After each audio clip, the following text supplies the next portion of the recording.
శ్రీమాత్రే నమః. సద్గురు జ్యోతిష్యాలయం నుండి ఈ 2026లో వచ్చే సూర్యగ్రహణం గురించి కూడా తెలుసుకుంటున్నాం. ఆగస్టు 12వ తారీఖున 2026 సూర్యగ్రహణం సమయం. భారతదేశ కాల ప్రమాణ ప్రకారం గ్రహణ ప్రారంభం సాయంత్రం 6:24 గ్రహణ మధ్యకాలం రాత్రి 8:46 గ్రహణం ముగింపు 11:08. ఇదేంటండి సూర్యగ్రహణం అంటున్నారు, రాత్రిపూట ఉంటుందంటే మన భారతదేశంలో ఈ గ్రహణం కనబడదు. ఈ సమయాల్లో భారతదేశంలో ఏ రకంగానంటే ఇంకా ఈ భారతదేశంలో కనబడదు అనడం వల్ల సూతక నియమాలు ఏమైనా పాటించాలా అంటే జ్యోతిష్ సంప్రదాయ ప్రకారం గ్రహస్థితుల ఆధారంగా కొన్ని మానసికానికి రిలేటెడ్గా చెప్పి తీసుకుంటే పాటిస్తే మంచిదేమో, కానీ మనకు రాత్రిపూట కనబడుతుంది కాబట్టి మనకు వర్తించదు. బాగా గుర్తుపెట్టుకోవాలి, భారతదేశంలో కనిపించదు, సూతకాలం భారతదేశంలో వర్తించదు. గ్రహణం యొక్క జ్యోతిష్య ప్రభావం మాత్రం కాస్త ఉంటుంది. గ్రహణం సింహరాశి ప్రాంతంలో సంభవించడం వల్ల నాయకత్వ అధికారం, రాజకీయ ప్రభుత్వ పరిపాలన, కళలు, సినిమా, విద్య మరియు ఆర్థిక రంగాలపై ప్రపంచవ్యాప్తంగా కొంత ప్రభావం కనిపించే అవకాశం ఉంది. దీనివల్ల ఏ రకంగా ఉంటుందంటే కొన్ని ప్రాంతాల్లో అకాల వర్షం లేదా వరద ముప్పులు, కొన్ని చోట దుర్భిక్షం ఇలాంటిది జరగచ్చు.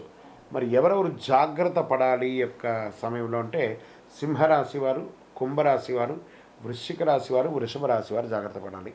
ఈ ముఖ్యమైన నిర్ణయాలు తీసుకునేటప్పుడు జాగ్రత్తగా ఉండాలి. గ్రహణం సమయంలో ఆదిత్య హృదయం పారాయణం చేస్తే చాలా మంచిది. ఎవరికి వారికి ఉన్నటువంటి గాయత్రి జపం చేసుకోవడం మంచిది. మహామృత్యుంజయ జపం చేసుకోవడం మంచిది. గ్రహణ అనంతరం దానాలు అవన్నీ చేసుకోవచ్చు.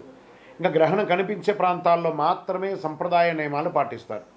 భారతదేశంలో ఈ గ్రహణం కనిపించినందున సూతక విషయాలు సాధారణంగా వర్తించవు. ప్రత్యేక పరిహారం ప్రతి ఆదివారం ఉదయం సూర్యోదయ సమయంలో రాగి పాత్రల నీటిలో కుంకుమ, ఎర్రని పువ్వు, సూర్యుడికి అర్ఘ్యం వదిలితే చాలా మంచిదని కూడా చెప్పచ్చు. ఆదిత్య హృదయం పారాయణం చేసుకుంటే చాలా మంచిదని కూడా చెప్పడం జరగచ్చు. మరి 12 రాసులకి వేరే దేశాల్లో నివసిస్తున్న వాళ్ళు కూడా ఉన్నారు కదా, ఈ రాశి ప్రభావం ఉంటుంది కదా అని అంటే మేషరాశి వారికి ఉద్యోగంలో కొత్త అవకాశాలు, వ్యాపారంలో కొత్త ఒప్పందాలు కల్పించే అవకాశాలున్నాయి. పెట్టుబడులు ఆచితూసి వ్యవహరించాలి. ప్రేమ, సంతాన విషయంలో శుభకారం ఇది జరుగుతుంది. వృషభ రాశి వారికి కుటుంబ విషయంలో కొంత ఒత్తిడి, ఇంటి మార్పు లేదా స్థిరాస్తి విషయంలో ఆలస్యం కావచ్చు. తల్లిదండ్రుల ఆరోగ్యం పట్ల జాగ్రత్త అవసరం. ఇంకా మిథున రాశి వారికి ధైర్యం, ఆత్మవిశ్వాసం పెరుగుతుంది. చిన్న ప్రయాణాలు అనుకూలిస్తాయి. సోదరులతో అపార్థాలు రాకుండా చూసుకోండి. కర్కాటక రాశి వారికి ఆదాయంలో మార్పులు ఉండొచ్చు, ఖర్చులు పెరిగే అవకాశం ఉంటుంది. మాట తీరు విషయంలో జాగ్రత్తగా ఉంటే మంచిది. సింహరాశి వారికి గ్రహణ ప్రభావం ఎక్కువ ఉండే రాశుల్లో ఒకటి కాబట్టి ఉద్యోగ, ఆరోగ్య, గౌరవ విషయాల్లో జాగ్రత్త. ముఖ్యమైన నిర్ణయాలు తొందరపాటు తీసుకోవద్దు. ఇంకా అనవసర ఆందోళన పెరగవచ్చు. విదేశీ అవకాశాలు ఆలస్యంగా ఉంటాయి.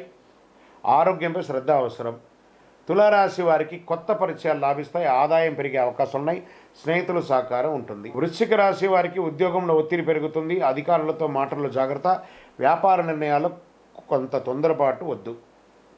ధనుసు రాశి వారికి ఉన్నత విద్య, విదేశీ అవకాశాలు అనుకూలిస్తాయి. ఆధ్యాత్మిక ఆసక్తి పెరుగుతుంది. గురువుల పట్ల ఆశీస్సులు పొందడం మంచిది. మకర రాశి వారికి అప్పులు, పన్నులు, ఆర్థిక విషయాల్లో జాగ్రత్త. ఆరోగ్య పరీక్షలు వాయిదా వేయకండి. ఆరోగ్యం పట్ల జాగ్రత్త. కుంభరాశి వారికి దాంపత్య భాగస్వామ్య వ్యాపారంలో ఓర్పు అవసరం. ఒప్పందాలు పూర్తిగా చదివి సంతకం చేయడం చాలా మంచిది. ఇంకా మీనరాశి వారికి ఉద్యోగంలో బాధ్యతలు పెరుగుతాయి. ఆరోగ్యం, ఆహారం పట్ల శ్రద్ధ అవసరం. శత్రువులపై విజయం సాధించే అవకాశాలు ఉన్నాయి. ఇంకా సూర్యగ్రహణ సాధారణ పరిగణన ఆదిత్య హృదయం పారాయణం చేయడం చాలా మంచిది. గాయత్రి మంత్రం చెప్పండి. ఓం హ్రాం హ్రీం హ్రౌం సహ సూర్యాయ నమః. మళ్ళీ చెప్తున్నాను, ఓం హ్రాం హ్రీం హ్రౌం సహ సూర్యాయ నమః అని 108 సార్లు జపం చేయండి. గోధుమలు, బెల్లము, ఎర్రని వస్త్రం, రాగి పాత్రలు దానం ఇస్తే మంచిది. ఆదివారం ఉదయం సూర్యుని మంచిగా ప్రార్థన చేసుకొని ఆదిత్య హృదయం పారాయణం చేయండి. గ్రహణం అందరికీ పడుతుంది, కానీ గ్రహణం వల్ల చెడు అవుతుందని అనుకోకండి. జాగ్రత్తగా ఉంటే మంచిది. విజయోస్తు.